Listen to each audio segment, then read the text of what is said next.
National Treasurer. His office over? Then we have Dina Dimba from NGen. She's also a member. Great. Then we have Everybody else wants to move to a second. yes. Then we have Clara. She's the representative of KENASA in Kakamega County. Every county has a representative. Then we have Mary, she's the regional coordinator for KENASA Western. Then we have Salome. Everyone wants to move to your sector. Then we have Anne from Masinde University. Thank you, And Anne. the organizers of this Dr. Bori. The Director of Public Communications. Welcome. Yeah. Asante kwa KENASA. Then we have Professor Rotich, Deputy VC in Finance and Administration. Thank you He's very our much. host. Asante sana. Thank you. Karibu sana. Thank you. Welcome.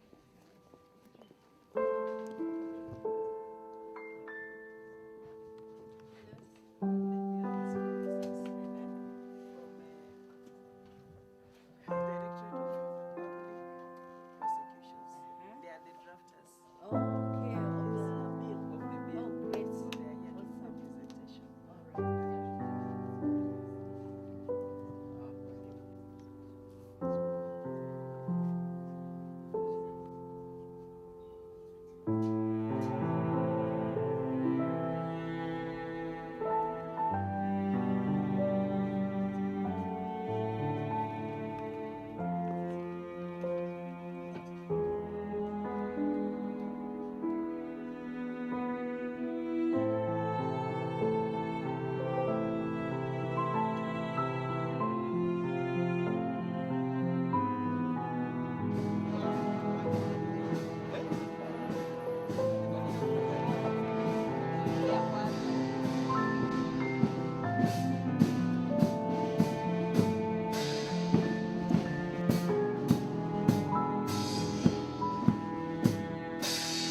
great.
guest of honor, guests invited, protocol observed. These ladies and gentlemen are much, much, much more humbled to have you here today. Thank you, God, for these wonderful people. Thank you, God, for this body. Thank you, Jehovah, for you are real, and you promised us you'll walk with us, and God, you are here to witness this. Thank you, Jehovah. KENASA oye. KENASA oye.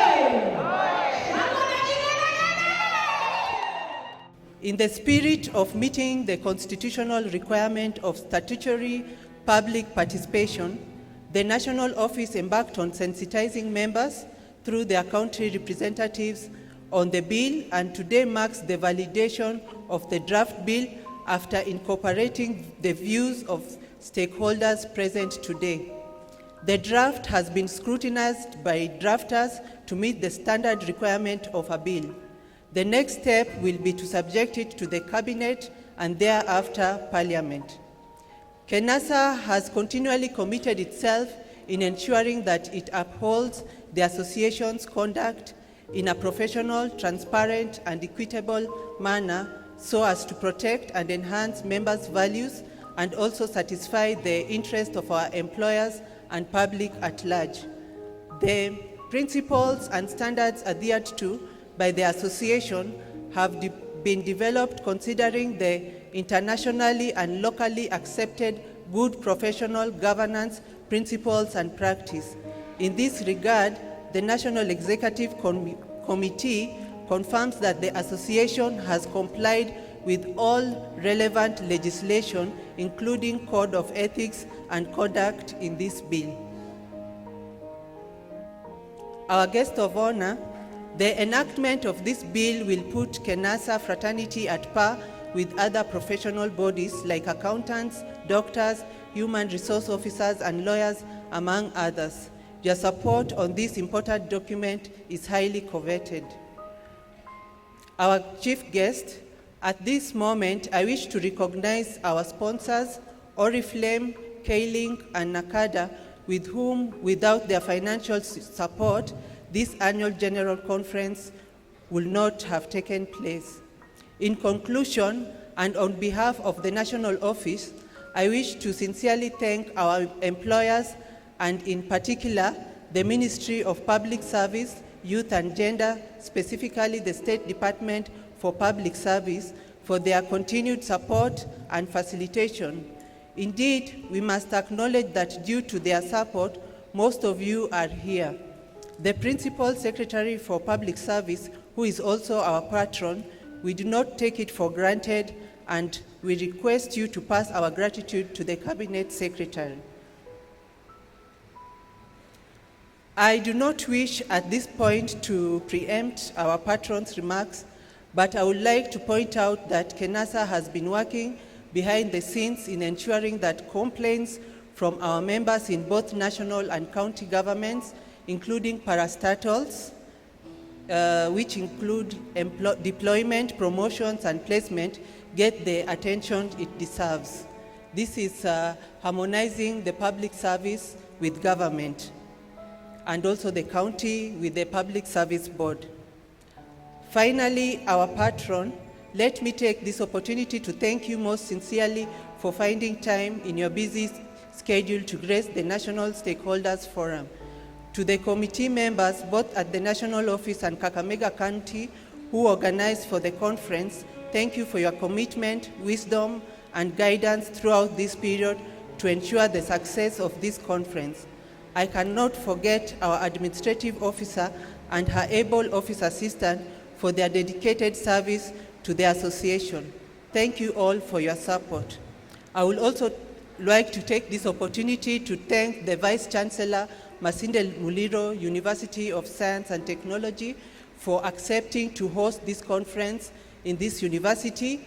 And as we had discussed with him, we'll partner with him in terms of education and training for the secretarial profession.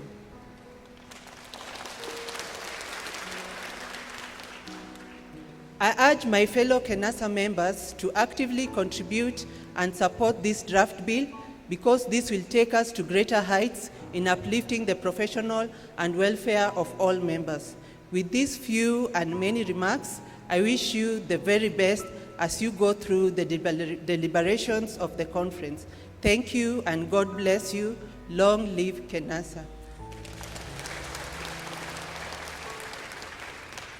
At this juncture, I would like to call upon our Head of Secretarial Services to take over the program.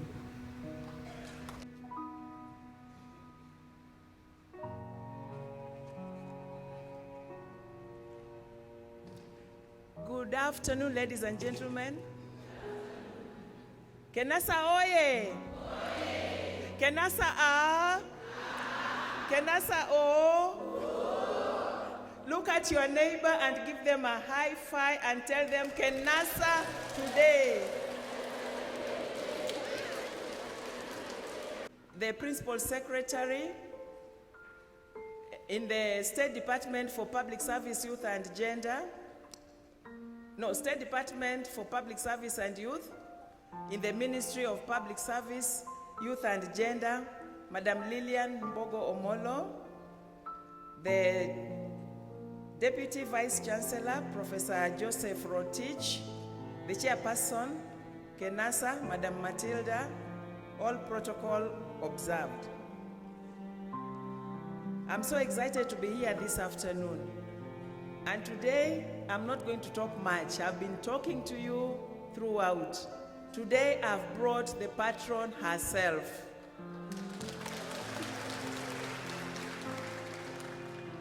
She's the one who is going to give her speech. She's going to unveil the first draft, the Secretary's bill. And then I've also spoken to her that if she will take a few, just have a small plenary session with all of us. Madam PS, these ladies and gentlemen are from all the counties in Kenya. And I would like to also mention that some are joining the professional body for the first time today. They are from the private secretaries. Let's give them a clap, the people who are joining for the first time today. They are from the ministries, state departments, state corporations, from the county government, and some are from private companies.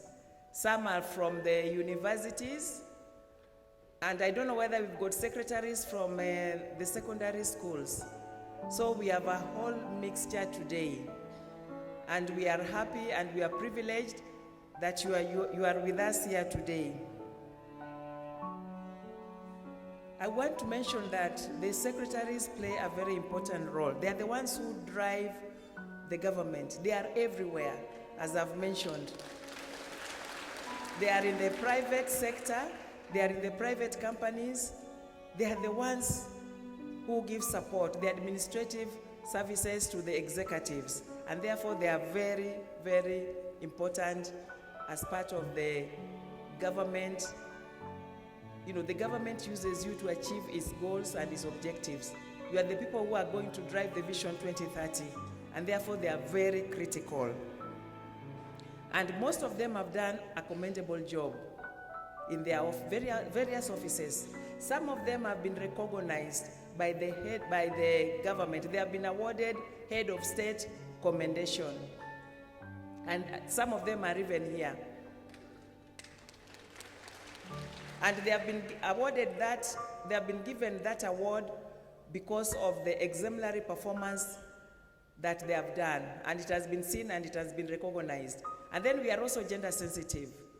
We have our men secretaries. Initially, there used to be quite a few, but we managed to do the recruitment in 2007, 2008, 2010, 2011, and as of now, we've got 50 male secretaries in the civil service. And Madam Chair, our chief guest, I can tell you that they are giving us a run for our money. The national secretary, the national organizing secretary is a gentleman. The national treasurer is a gentleman. And come next year, we don't know, they might be vying to be the chair. we will still support them. And therefore, with those, I don't want to take a lot of time because the patron is going to address us and she's going to talk more. Mine is just to come and welcome the vice, I don't know whether the acting deputy vice chancellor, you've got some remarks. And then after that, we'll invite our chief guest to give a speech and also to launch the first draft of the Secretaries' bill. And with those few remarks, thank you.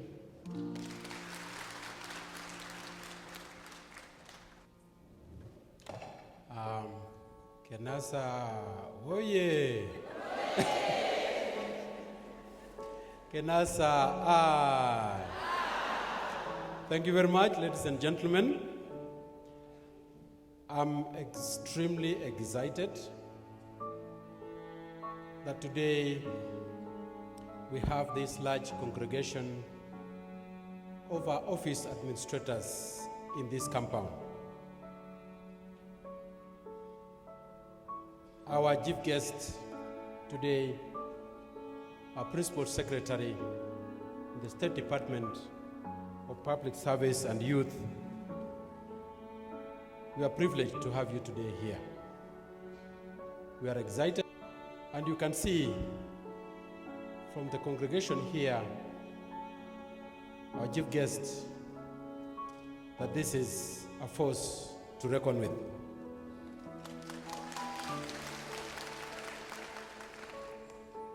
I must take this opportunity on behalf of the Vice Chancellor and the University at large to welcome all of you to this congregation and also to welcome you to Masinde Muliro University of Science and Technology, the University of Choice. Please feel at home, feel relaxed. Whatever has happened a few minutes ago is nothing. Don't worry about it. You can hear the place is quiet, and also the rains came in to quell whatever was going to happen. I have a speech here, which I'm going to read from the Vice Chancellor, who is the CEO of the university. We are representing him here today.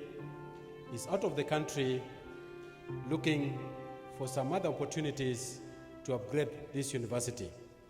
So I'm going to read this, and if time will allow, I'll also say a few things of my own. This is a speech from the Vice Chancellor, Professor Frederick Otieno. The Principal Secretary, State Department of Public Service, UD, Madam Lillian Bogo Omolo, welcome to this function. We are also expecting some other guests, which I think they will join us later.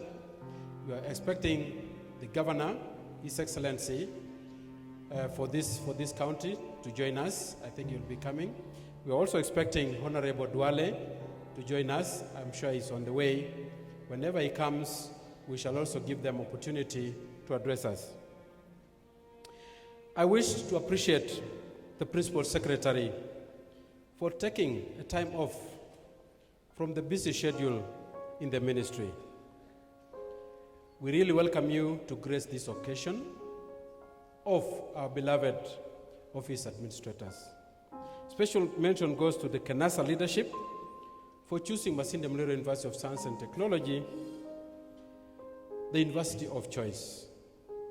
For you to come here and host this memorable day, specifically for the launch of the bill that will come to Parliament soon.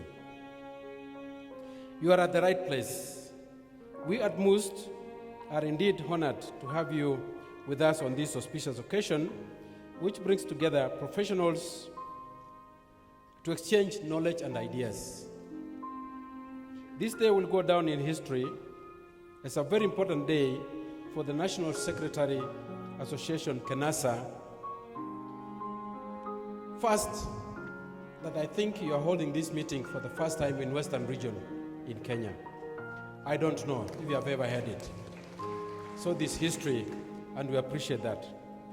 I would like to congratulate you all for having purpose to be part of this historic event. I'm aware KENASA is an idea that was first discussed over a cup of tea by a few secretaries who realized that there was a vacuum and felt something had to be done to lift up the standards of secretarial professions in the country. We would like to appreciate those few people who initiated this. I don't know who they are, but wherever they are, if you are here, we thank you for that. As a result, this association was legally registered in 2008. So once you are registered, then you know you have a force to handle the issues affecting your profession. I'm happy to learn that the association currently has a membership of up to 5,500 members countrywide. And I'm told today that this forum consists of all members from all the 47 counties in the country, which consist of those in public sector, state corporations, and the private sector. You are welcome again. Ladies and gentlemen, we appreciate that for a long time there has been a misconception about secretarial profession which need to be corrected. It is in this vein that I call upon the KENASA membership to lobby the political leadership to unanimously pass the secretarial bill and make it as an act in the shortest possible time. This bill will be launched today, and as I said, this will be history in the making. We shall be associated with this bill, and we shall forever remember when it becomes an act of parliament.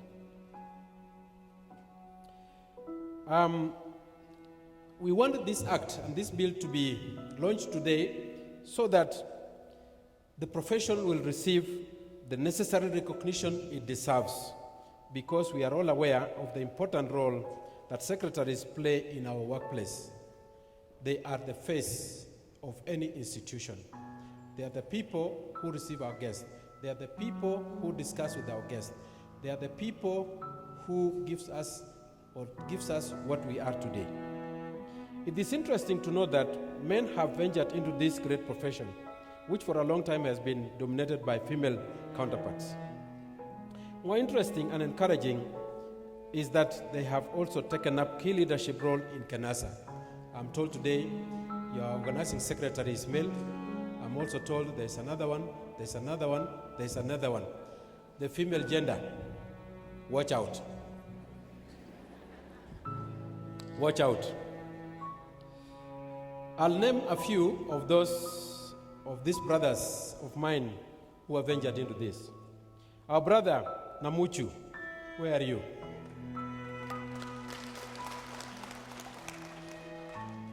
He is also honored as a head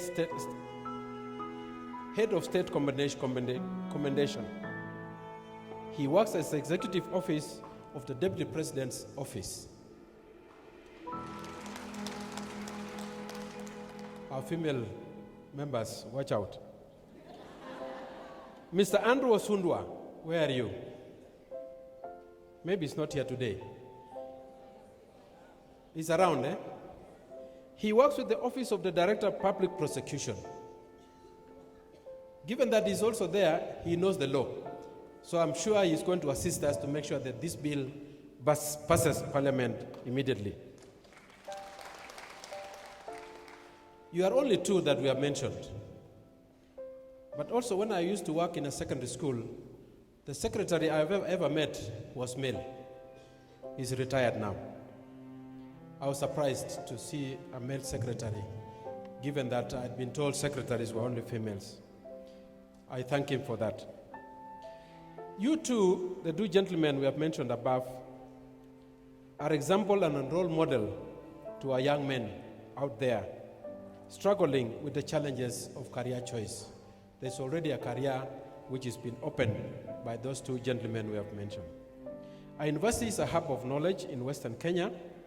Therefore, as you unveil the first draft of the Secretaries Bill to KENASA family during this stakeholders forum, I would like to let you know that MUS has the capacity to help KENASA members claim its rightful position and recognition among professionals. We have the requisite manpower and women power and resources, and we are ready to collaborate with KENASA to ensure that together we develop tailor-made curricula that will enable secretaries to access courses that will spur their career growth. So we are ready for you. The curricula will be developed as you need. We always tailor-made our curricula depending on the market. So we are ready for you, and we shall give you that curricula to uplift your profession. We hope that the time and resources that you have invested in the National Stakeholders Forum will not only benefit you as individuals, but also will cascade to benefit the society at large. It is gratifying to note that KENASA is already playing a major role in enhancing professional and ethical standards for secretaries in the country. I hope you'll create some ethics and standards that secretaries should observe all the time. Allow me to commend you on your efforts and urge you to do even better. And this you can achieve if you partner with like-minded institutions like Masinde Muliro University of Science, the university of choice. Ladies and gentlemen, it is my sincere hope that after the training, knowledge and ideas exchanged during these 2 days that you will have here, you will go back to your various stations re-energized to improve the service delivery.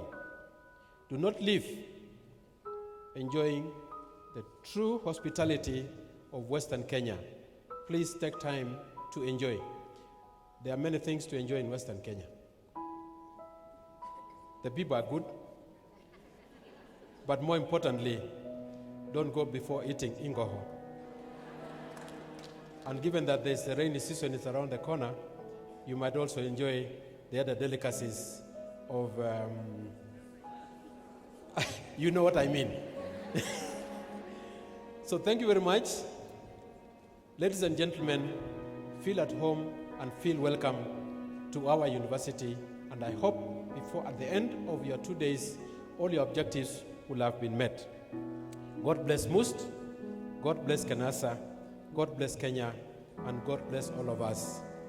At this juncture, I would like to, I don't know if protocol allows me to invite the Principal Secretary. Yes? Is that okay? You know, we have protocols in government. At this juncture, I would like to invite our chief guest, and I would like to appreciate her first before she comes, that she was willing to work with us from where we are to here, and to walk us also through until we have this bill enacted into law before the end of this December. We are giving her that responsibility. And if we give her the powers, and if God has given us the power to give her the powers, is there anybody else who will stop that movement?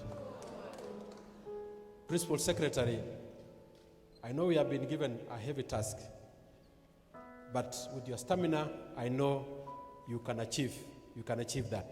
God will never give you any responsibility that you are unable to deliver on.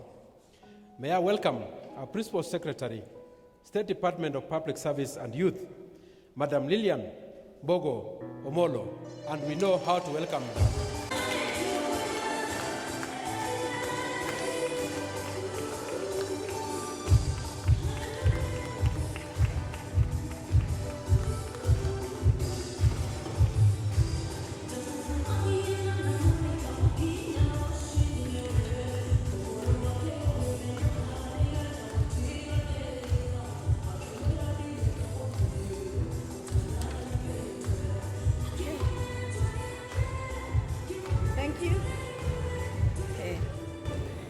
Thank you very much.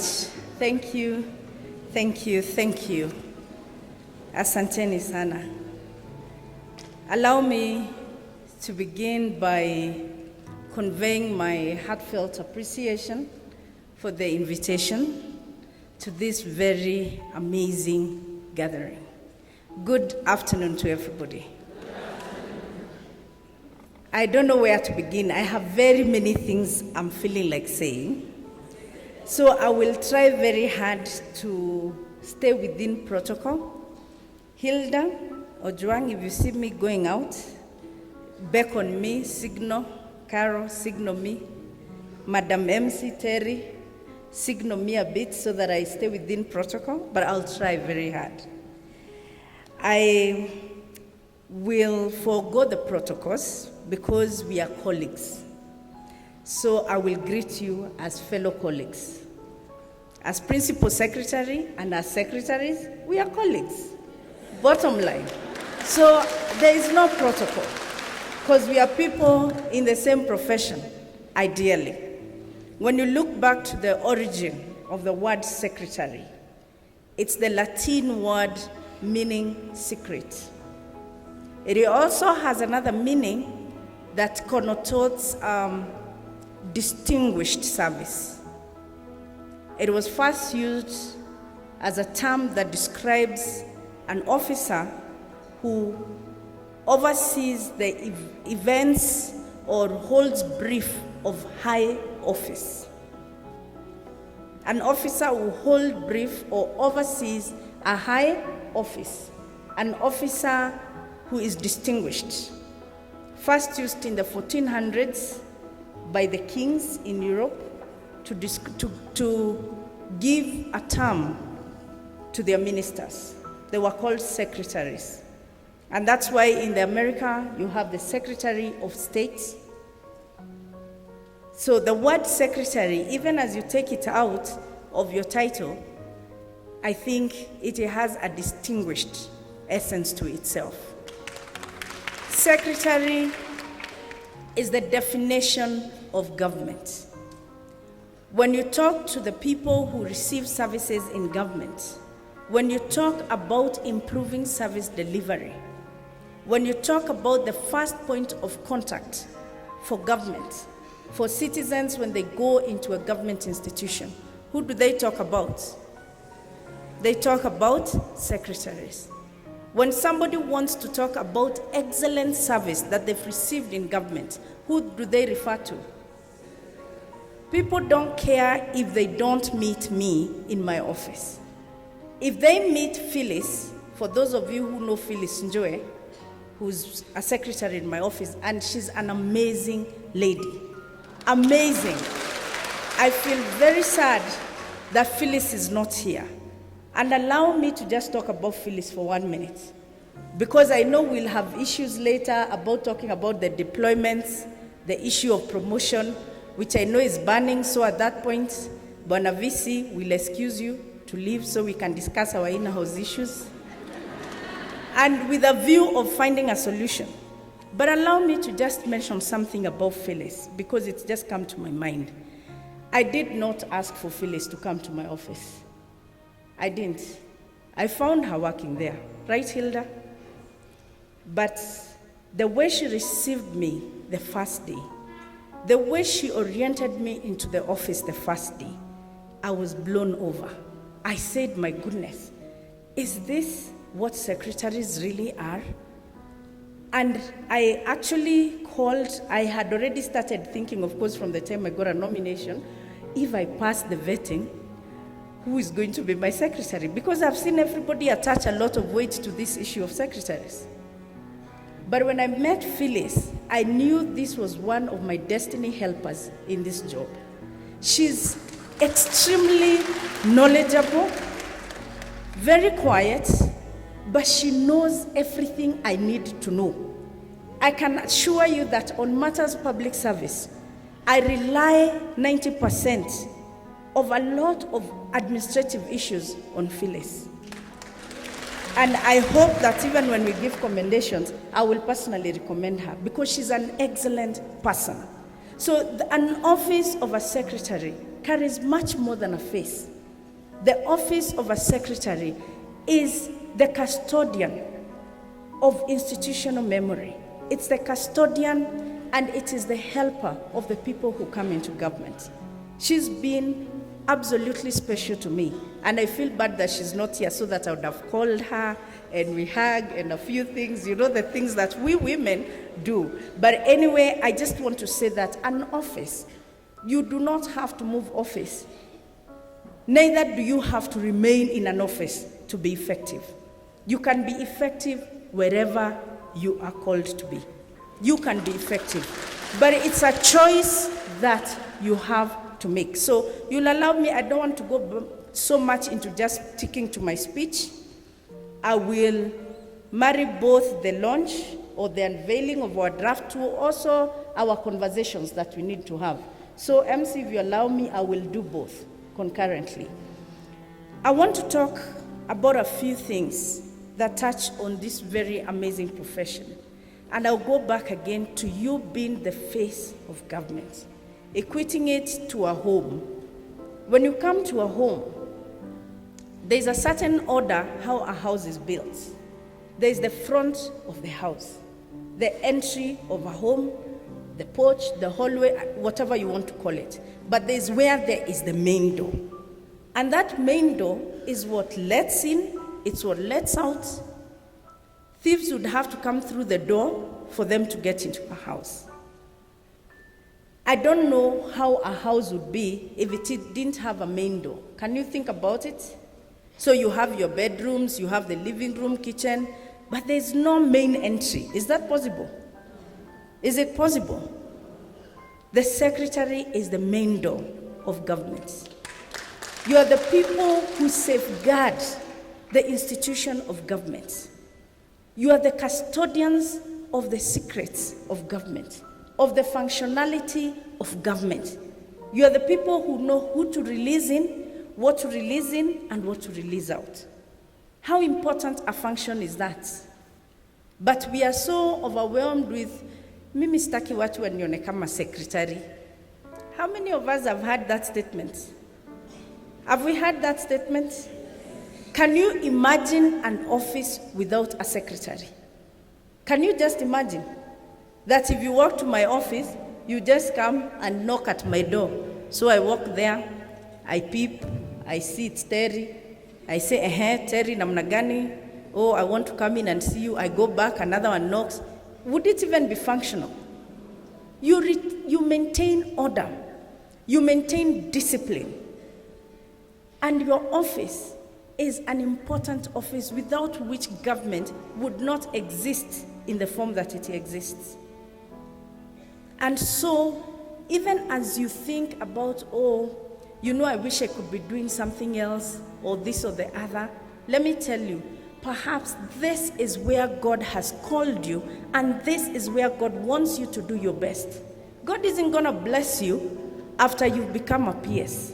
No. God will bless you in the station where He has put you. And I know all of us here are believers. Whether we are Christians, whether we are Muslim, we are believers in the deity of God. And that is the master. That destiny is already predestined for us. Not everybody is going to be a minister. There are less than 20 in the entire country. We are a nation of over 40 million. Can everybody be a minister? Can everybody be a PS? No. So each one of us has been called to the station of life where God has predestined for you. And I will tell you what pays. What pays is being your best at what God has called you to be. Not at where you expect to go. No. It is at where you are at. That is what pays. And that is what ultimately is going to count for you. I know we have issues of promotion. And I have looked at that scheme. I have issues that I am grappling with in the public service, and I'll mention two of them. One of them is something I didn't recognize until I had to attend my first Muharmak meeting. That our junior most staff in the civil service are not permanent, neither do they have pension. I didn't know. For me, it's come as a shocker. How someone can have been working for 24 years, and they came in 24 years, they are retiring 24 years later, they have no pension. And we don't talk about their schemes of service. It disheartens me. We talk about promotions of secretaries. You know, one of the issues I can't understand, every secretary is in college. True or false? You're either doing your degree or you're doing your master's in order to earn a promotion. I don't want to be quoted, but I'm not sure it's the right way we ought to be administering this scheme. Because if everybody is in college, the essence of a secretary is to serve the office that you hold. And I'm not saying that education is wrong. That's why I was saying, Bwana Deputy VC, when you feel like walking out, it's okay. These are our issues that we must talk about.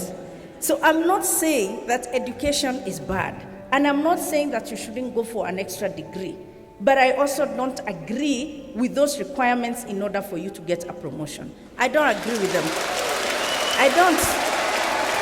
I mean, it's a basic common sense issue. Because after all of you have masters, are we going to say now you should get a PhD? Really, there must be another way that's going to help us promote people. We have a huge crisis. And Hilda, we are going back to the same office. So sijali. Tunarudi pamoja. We have a huge crisis in government. You all know that. At all cadres. Whether it's in T, in S, in P, in D, in H, whatever, across. A majority of the civil servants are retiring. Let me give you the example of our own department, public service. All my directors, all of them are due to retire this year or next year. All of them, without exception. The people who hold the positions below them immediate, all of them are also retiring this year or next year. The one mwenye kombali sana, it's 2018. Is in the offices. Tuongee tu kweli. 3/4 of the time, what are we all doing? We are all reading, we are all doing our research, and with respect to the male officers, no disrespect at all, but you've enjoyed a lot of benefits for many years, so allow us to talk mainly to the women. As a mother, most of us who are here are mothers. As a mother, for you to go to work, go to class in the evening, come home, cook for your children, sort out your husband issues because they need you to sort them, arrange about tomorrow, put your house in order, sort out your relatives and in-laws. Then tomorrow, you're working in Lillian's office. Are you effective? It's difficult. Those are the realities we must talk about. We know there is a problem in promotion. There is a problem. I know there is also a problem where people say that the promotion is also based on who knows Hilda. Hilda Sumeskia, that silent yes. It's really not true because I'm the one who signs off the circular. So we will have that conversation. It is called the uncomfortable truth, which we must address ourselves to if we are going to live here having had a useful conversation. Because there's no need for me to read a speech here and I leave and it has zero meaning. It doesn't make sense. I think we must do business an issue. If government is going to change, if government is going to be more responsive, and not just to citizens, but even to its employees. Richard Branson, the owner of Virgin, he says that the saying that the customer is always right is not good for business. It should be that the employee is always right. Because if you take care of your employee, the rest of the issues will resolve themselves. If you are happy, will not have issues of people saying, you know me, I can't go to that office because that secretary enyewe, she's a terror. I mean, that's the reality of how people say. When people who have access, they will, the day they talk to you, they will tell you, enyewe mimi ningekuja lakini your secretary, woi terror. If we take care of our employees as government, it will resolve those issues. Because it helps you to have more commitment, to have a passion for your job, and at the same time, not to have to hustle in order for you to get what is due to you rightfully. Those are my comments on that subject. I have many things to say. So like I said, so allow me, because I'm not sure we'll meet again very soon. And maybe by the time you have another AGM, it will not be Lillian coming. You know how these things go. So allow me to say the things that I intend to say. I want to talk about your organization, KENASA, of which I'm patron for now. My commitment is that by time I am no longer your patron, we should have said these are the things we did. That's the conversation I'd want us to talk about. One is about the act. The act is a good one, but it's not an end by itself. The act is one. Once we have this bill pass Parliament, and of course, please don't say it's December, that's not possible. Parliament is about to go on recess. So by the time it goes, the drafters here will tell you, by the time it goes through the readings, by the time the cabinet secretary even forwards it and all that, it's a bit of a process. But you can be sure we are going to give it our best, our utmost commitment to ensuring that this bill is enacted at the fastest possible time. We are going to convene a meeting. As soon as the cabinet secretary concedes to it, we'll hold a meeting with the relevant committee of the House, which we need to bring on board, so that they're the ones who are going to push the bill for us in the House. That I will promise you. I want us to discuss what are the other things that we must achieve as a team before the next general meeting of KENASA. And that's the conversation I want us to have. So at this point, before we unveil our first draft, I want to take 2 or 3 solutions from the floor in terms of our agenda for the next 1 year as KENASA. So, Madam MC, I want 3 solutions or questions, 3 issues, tangible, that have got tangible deliverables that we can commit ourselves to working towards in the next 1 year. Do we have any questions? Do we have any respondents? Thank you, Madam PS. And thank you, our SG, on behalf of this group, moving forward. Moving forward. Thank you. There's one down there. Secretaries also hold position in acting circumstances. It's very rare to find secretaries being paid acting allowance, yet they have held positions of a higher level than they are. I'll give you an example of myself, for instance. I have been teaching at the NYS for 5 years, but yet in the category of a secretary, where I have also taught even in other spheres and areas that are out of my own profession. But then when we come to rating our performances, there is that particular portion where you fill in whether you have acting capacity or not. I usually feel not applicable. Why? Because we have been ignored. Whether we act at a higher level, whether we act at the level of which we have been appointed at, it has been ignored that secretaries can be paid acting allowance, which other people have been entitled to. Please help us. And Thank you so much. And number two, Madam, please. For people who have been eligible to get to job with L, please look upon this. Some of us have been in job with L for donkey years, and we are heading towards retirement. You know, we are looking at our pensions because that is what we are going to rely on once we leave the service. Please help us, Madam. Thank you very much.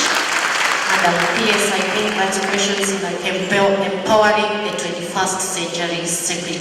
Chairman KENASA, Minister of Foreign Affairs. The issue of promotion, I think because you answered some questions that were on my mind. And a suggestion is that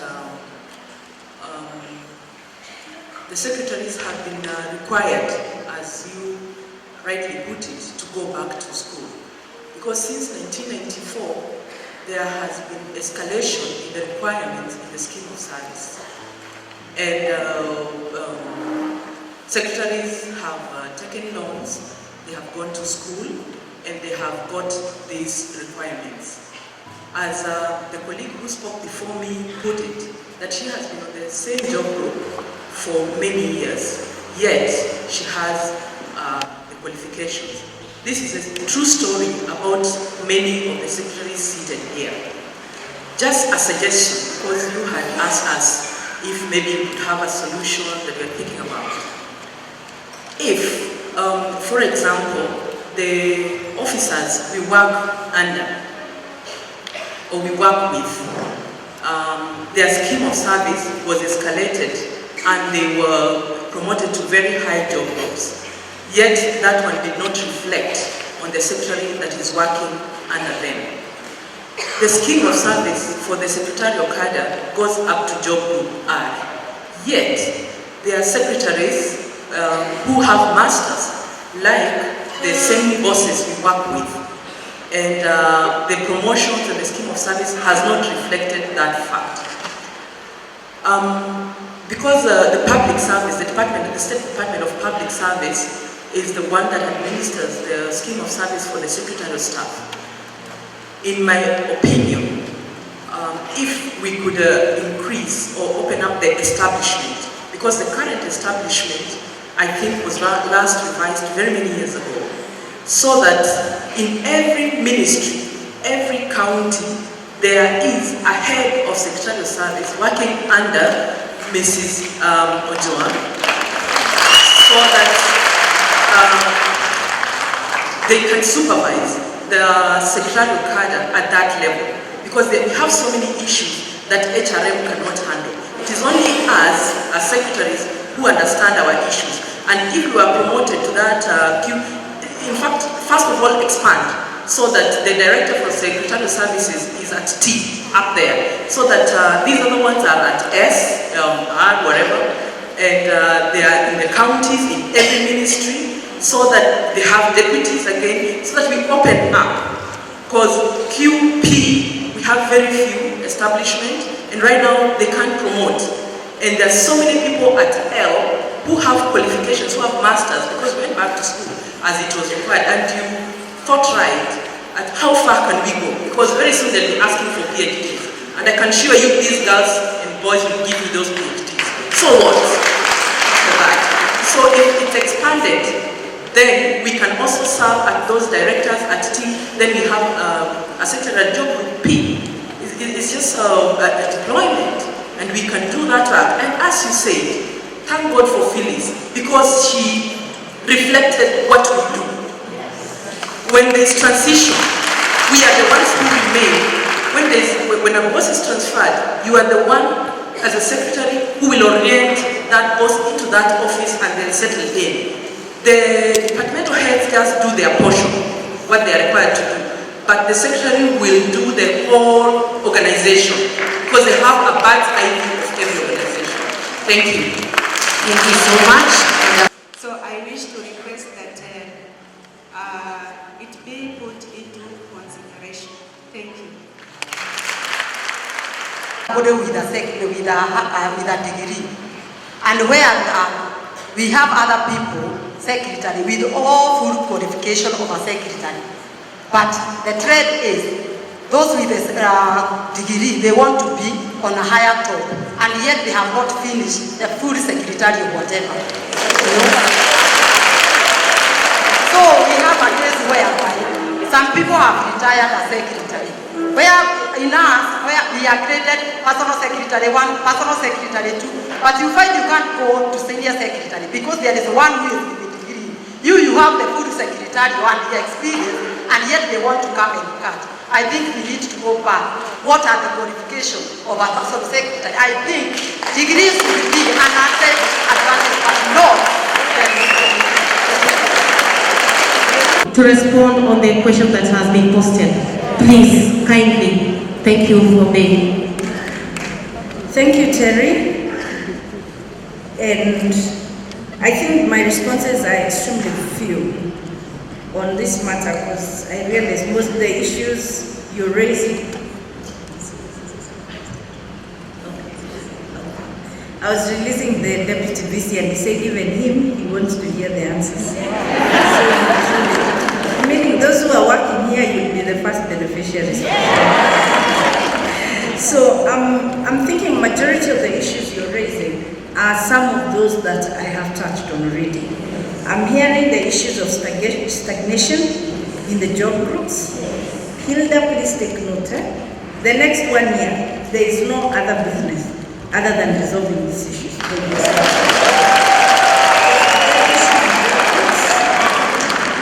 The issue of the promotion, which is closely tied together, and the answer for these two is a review of the schemes of service. I don't think we are the drivers of the schemes of service. We are the ones who help every other cadre to review their schemes of service.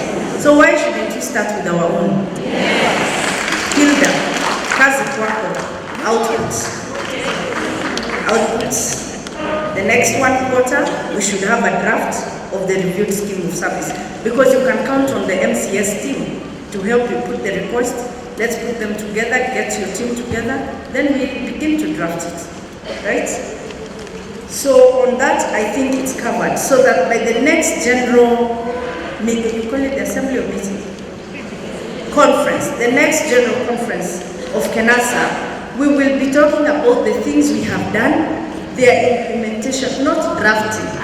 No, we'll be talking about our revised scheme of service, which was revised and approved in February 2017, for example, has so far seen the following secretaries receive their promotions, has seen the following move in terms of that stagnation issue, because the two must be addressed together, the stagnation and the promotion. So Hilda, remember that we have said the entry to government is the secretaries. As we prioritize everybody else, let's give this priority. They are our own, so we should be more concerned about them than any other scheme. You draft a memo Monday to MCS.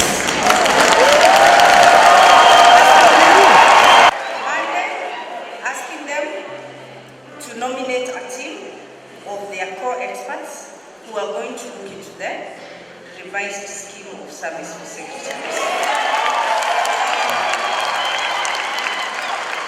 On the issue of government, you know the issue of the county government and the national government is a little bit, I don't want to say complicated, because this is the first time we are implementing devolution, and devolution is here to stay. It is the way forward. There is no backtracking. Anything else in this constitution can change, but devolution will not. That one you can take it from me, it will not change. But we all know that when something is new and of this kind of a magnitude, there will be many challenges in the initial taking phase. But we hope by the time we get to the next term of devolution, a lot of things will have been clarified. You've all heard of the CAPS program, right? You have heard of CAPS, the Capacity Assessment and Rationalization Program. It's not about retrenchment. No. It is not about retrenchment. Capacity assessment means looking at the needs of the public service and coming up with solutions. Because we all recognize that our public service was designed for a very different time and era of our country. Our public service, the ethos, the standards and everything were designed the time Kenya School of Government was starting as KIA. What was the purpose of Kenya Institute of Administration? Do we know what it was? It was where the now newly recruited Africans or black leaders in government had to be taken to be taught how to administer government, how to run government. That was the purpose of KIA when it was established. Now, a lot of the things that the KIA was doing almost until maybe just 10 years ago was still the same curriculum of 1963. I mean, how many children have been born and given birth to others and are now grandmothers since 1963? Is it even relevant? A lot of those things are not relevant. And KIA has since changed to Kenya School of Government. The core bulk of KSG work today is capacity building for the devolved functions of the counties. The same applies to the core of the public service, that we need to build capacity to change a lot of the things that have been business as usual, which are no longer applicable in this day and era. Some of the findings of this CAPS report, which is now almost a public document, not completely as yet, because it's just gone to cabinet for ratification. But some of the findings are even the things we are discussing here. They are talking about issues of stagnation, the need to revise the schemes of service, the need to address the issues of promotion across, and they've done an analysis of the entire government, from national government to county governments, by ministry, by department, by cadre, by profession. All of the data is there. So on the matter of the extraneous allowance, it's one of those things we are covering under standard norms and values of public service, because we realize that at the national government level, we have one set of norms and standards that we are utilizing, but at the county government, it's almost as if every county government is having its own standards, its own norms, and they don't want you to tell them these are the norms that we have come up with. But the CAPS program cuts across both the national government and the county government. The ownership is by both.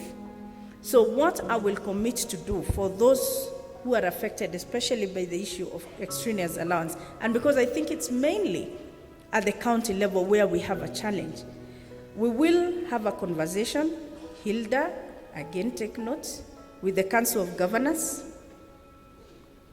We write to the CEO. They have a committee on HR matters. And the fortunate thing with that committee is that their chair is a former civil servant. And he understands these issues pretty well. So we will write to the Council of Governors. We are going to have a meeting so that if we agree with them, we can issue a circular that is consigned between ourselves and the Council of Governors, either by their chair or the head of their HR committee among the governors, so that that circular then gives authority and power at the county level in as far as issues of extraneous allowance are concerned. And it's not just for the secretaries. It's also the same for doctors, it's the same for nurses, it's the same for so many of the cadres that were devolved to the county level. So that's a conversation we'll pursue. I don't know how often you meet outside of this annual conference. Do you have quarterly meetings? Or just the executive committee? I assume you have meetings, isn't it? So that by the monthly, good. So you should be able to hold us accountable where we are at, so that you are able to communicate as soon as we make a decision. So at least by the next meeting, we should be able to give you a status of the progress in terms of the conversation with the Council of Governors. On the issue of harmonization of the scheme to cover the secretaries in counties. That's noted because it will be taken care of in the norms and standards, the norms and standards which we've already agreed with the counties that they're going to apply both ways. The appraisals. I didn't quite get what the issue is with the appraisals, or whether your appraisal does not translate into a promotion, or is it the acting allowance? Which was the issue? Acting allowance. You know that's a matter of the muharmak. For you to, whatever level, for you to get an allowance, acting allowance, you must have a letter. And I know you are going to say, oh, you know, we are acting by default. Now, let me just give you an example. Nothing in government is by default. And you seated here, if there's anyone who understands the need for documentation in government, it's yourselves. Have you not been watching the Parliamentary Accounts Committee? Have you been watching the grilling? Have you been hearing people saying, here is my evidence? Paperwork in government is everything. True or false? Yesterday we had our muharmak for our State Department. We have cases of acting allowance. The regulation is very clear. It says, even for the muharmak to backdate for you, your acting allowance, it cannot be more than how many months? 3 months backdating from the date we receive your letter as the muharmak committee, which means your HR must have first of all written to you a letter, or your PS, or whoever is your supervisor. You must have a letter designating you into acting. And my dear colleagues, let me tell you, nothing comes to you without you looking for it. Simple. I've known that in government. Even if you know you are acting and your boss knows, they will not give you that acting letter unless you go to them, write a memo. Say this is to bring to your attention that since so and so left, or since they were promoted, I have been performing the duties of that job group. What is the chance that they will not give you a letter? They will at least write there, okay, or they'll write to the HR. But if you don't ask for it and you know you are acting, unfortunately, nobody is going to regularize that for you. That becomes your personal responsibility. Because also we must recognize that which we can do for you, e.g., reviewing the scheme of service. But I will tell you there are other things that are your own personal responsibility. You must work for them. The competition is high. When you look at this room and you think that every office that has a secretary in Nairobi, in the counties, there are people still who are there. How many would you be here? Twice this number or thrice this number, isn't it? So the competition grows by the day. The competition is stiff. And if you want to be the one who gets that promotion, write your letter. Send a memo to your HR. Because that's your only evidence at the end of the day. Even if we was to send a team to your office, they'll be looking at documentation. The former PS is saying, I was told. The minister is saying, where did I tell you? Is that not the truth? The government operates on documentation.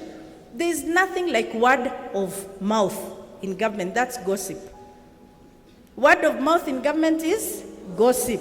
It's never a fact, and it can't take you anywhere. So you are acting, write your letter. Don't wait for anyone to just remember that, oh, you know, so-and-so has been acting, oh, I need to give them a letter. Believe me, they're not thinking about you. They're thinking about themselves. That's the truth of the matter. So I think on those issues, we've responded. And I think they cover. You'll hold us accountable through the monthly meetings. Please invite me, not every month, but at least once every quarter, to come to the executive committee meeting so that we can also report on our progress. And I am not doing you a favor. It's my duty. So don't feel that, oh, you know, we need to approach the PS like this, hakuna. write a letter. Don't send Hilda. The chairperson, write a letter to me, inviting me. Then I will come. Hilda, have I spoken to you about coming here? No. She sent a letter to my office. I saw it. I saw I'm the patron. I diarized. I've never spoken to Hilda about it. We spoke today. Here. So you don't need to send her, oh, go talk to the PS. That's wasting time. That in government is gossip. Send a letter. Send a letter. That era is long, long gone and forgotten. And surely, if we are going to change how government works, it must start with ourselves. It's not going to, change won't be brought by somebody else. It's ourselves who are the change and the hope of that change in this generation. It's not going to be anyone else. Ni sisi peke yetu. So chairman, kazi kwako. Don't wait for Hilda to, oh, you know they're in the same office. We are not. She's in KICC at Matarambe House. So we don't even see each other. The last time I saw Hilda is quite a while back. It's more than a month. Right? So that's your responsibility as well, to hold us accountable, because it's our duty to do these things. Let me talk about the need for yourselves to be united as a team. Unity makes the difference. A lot of the scandals we see in government, they would not be there if people had unity. True or false? If you are united, you make a force to reckon with, and you are a very, very big team. Can you imagine, and please anyone recording, first switch off so you don't record me on this one. Imagine if secretaries in governments downed their tools. Just try to imagine, and please don't record me on this one. Then you'll be saying, you know, Mrs. Omolo said, I'm just giving an example. Just imagine, you figure, Abigail, if you decided not to pick our calls, and allow me to, I like to say, when someone has done a good thing, please let me say they've done a good thing. This girl, Abigail, just stand. You know, you think that being appointed to be a PS is a small thing. It's not. You shake, you wonder, you get afraid. But when Abigail was calling us, because that's how I knew her, to tell us, you know, this is the date of, you have been what, this, the other. She's the one who was calling us. Her politeness was amazing. She was amazingly polite. She made it easy for us to know where to go to meetings. She called us to remind us. She took time to explain to us. She told us when even you're going to State House, please make sure, give us your vehicle number, make sure you carry your ID. I mean, she took her time. And she didn't just talk, she was polite in explaining to us. Thank you, Abigail. Thank you. Thank you very much, Mama.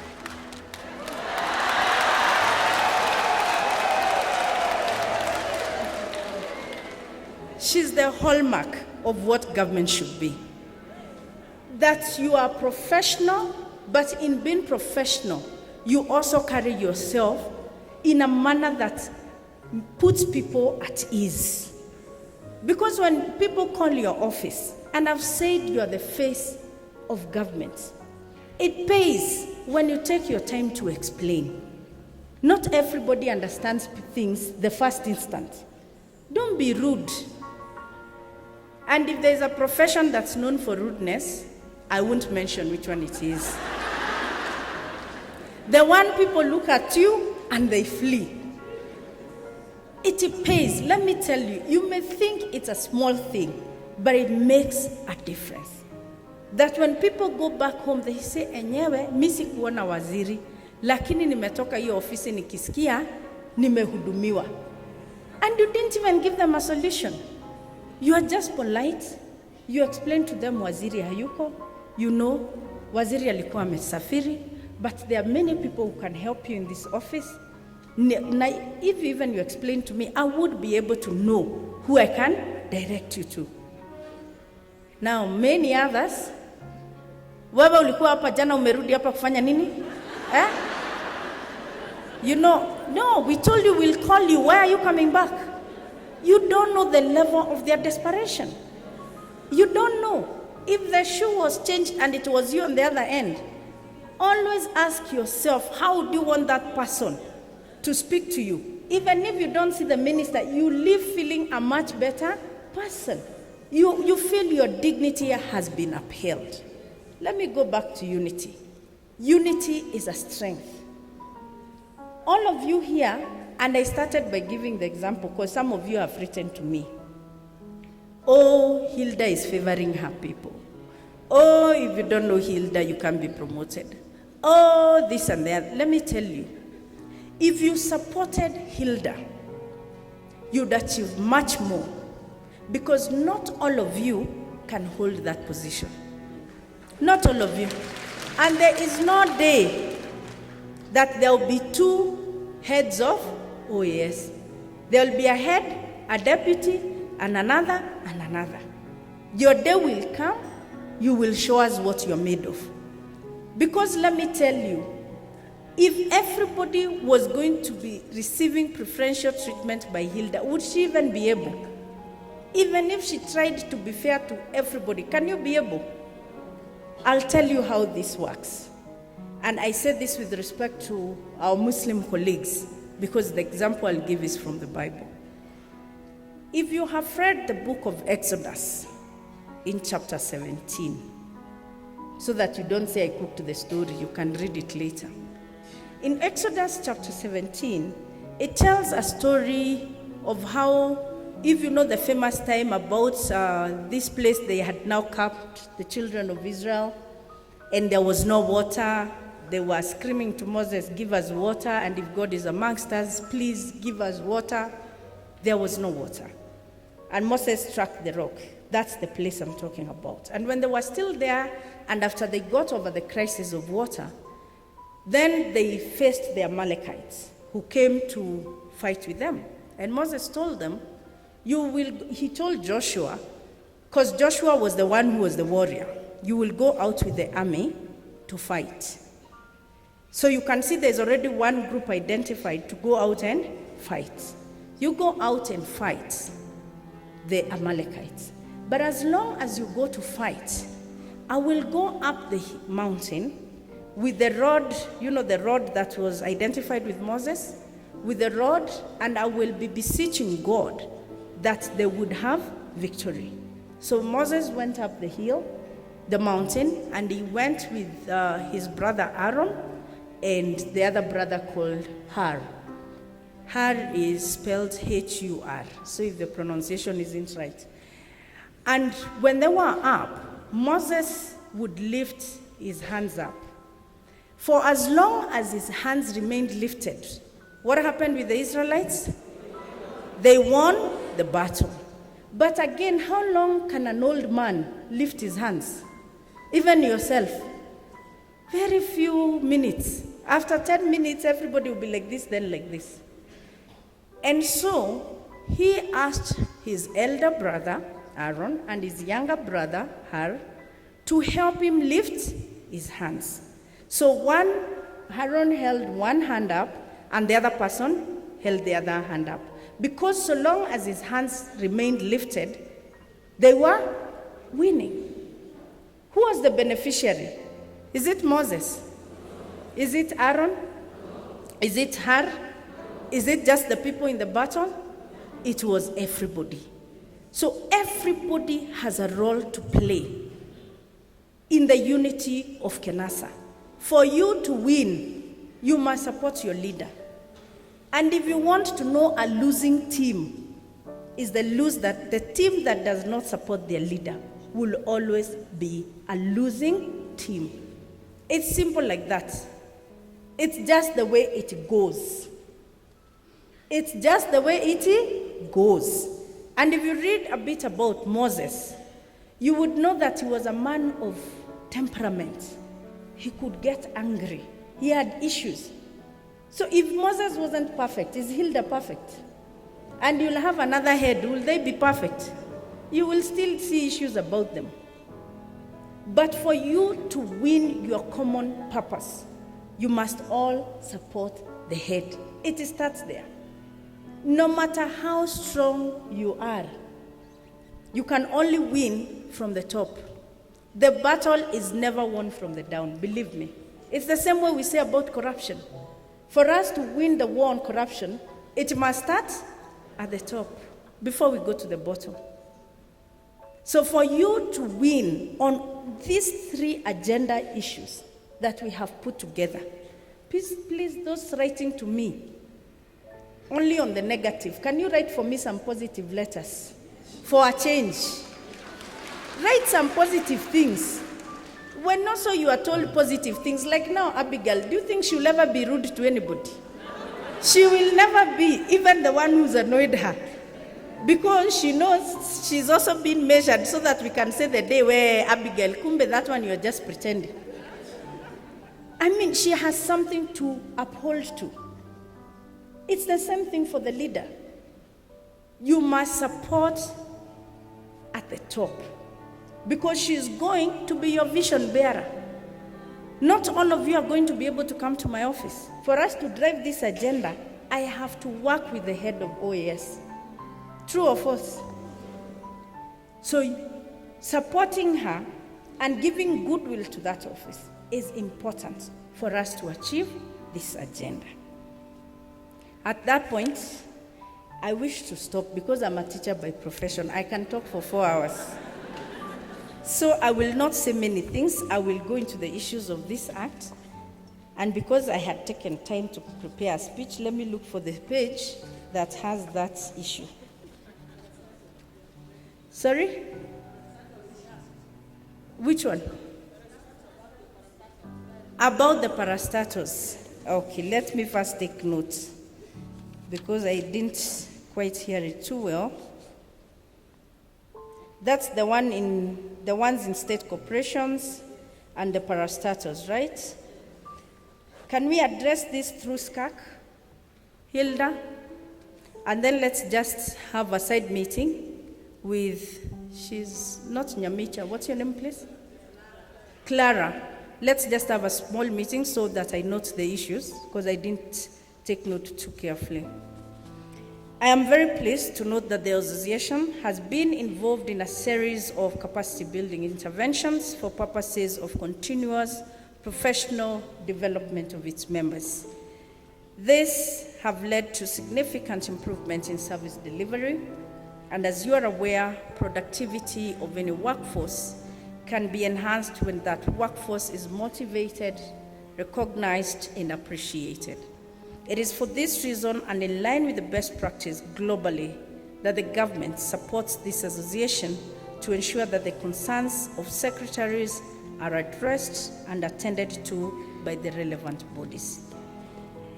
In October 2015, the government released a revised scheme of service that changed the designations of secretaries of those of you in the civil service to office administrators. The change of designations is in line with the redefined roles and responsibilities of the Secretary of the 21st century. I'm also aware that you are recognized by various titles in different organizations, for example, office managers, personal secretaries, office administrators, executive assistants, administrative assistants, personnel assistants, amongst others.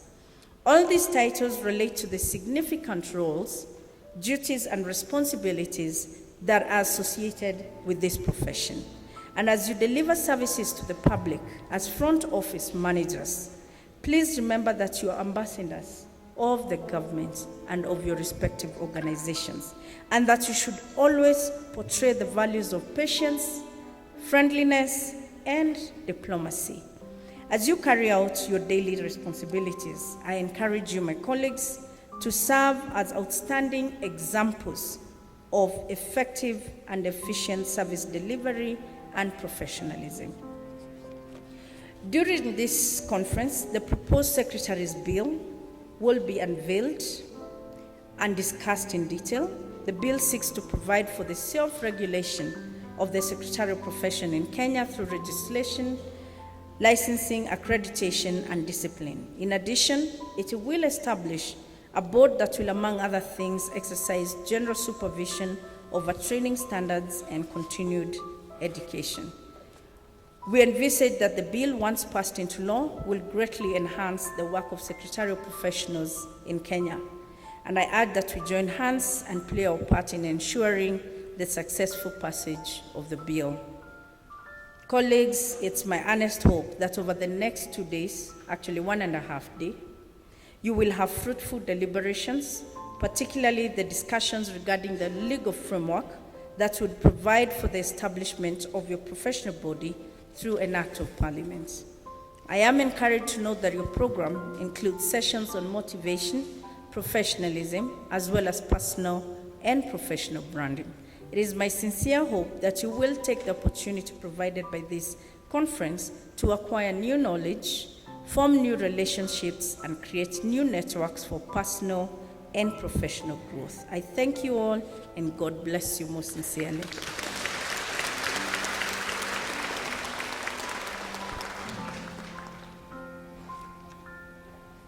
Thank you, Madam Principal. Thank you for the word of wisdom. KENASA!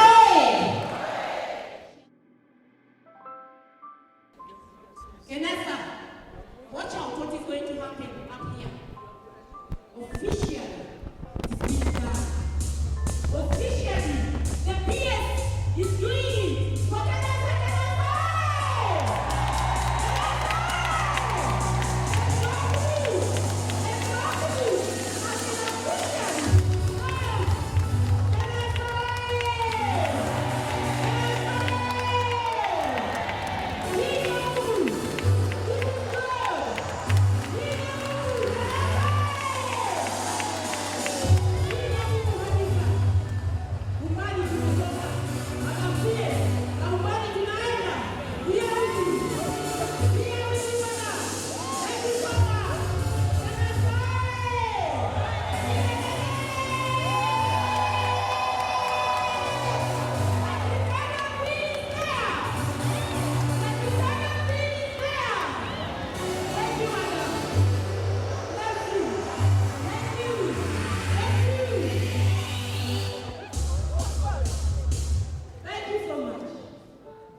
Congratulations there.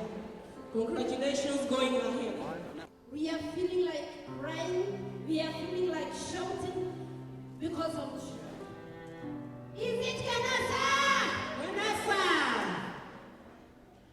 It's a long time that we had our patron speaking to us directly. Thank you so much. We are really honored. We appreciate what you have done for us, what we are looking forward to getting from you, and you also getting from us.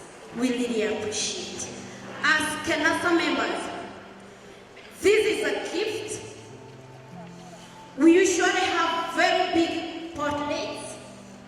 Today we have something specifically for our patron. It has her name, Mrs.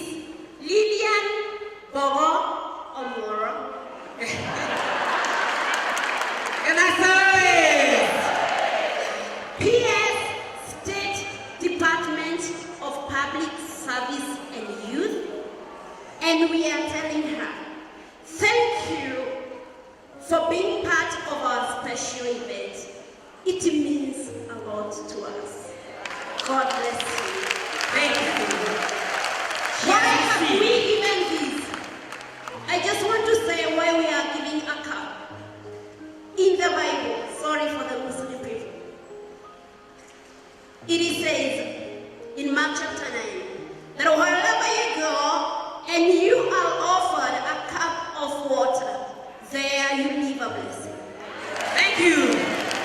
Thank you. Even on that, Jesus himself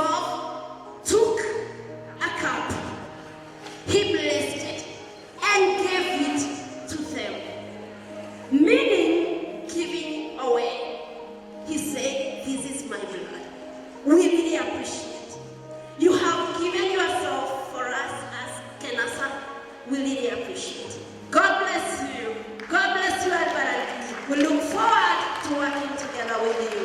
KENASA Kakamega!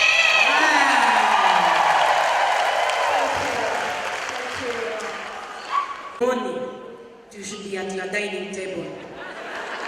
Please, that will make you remember us. Thank you so much. Thank you. Thank you so much, our head of secretariat there, the chairperson, Usundu Aware. Thank you, madam. We appreciate you.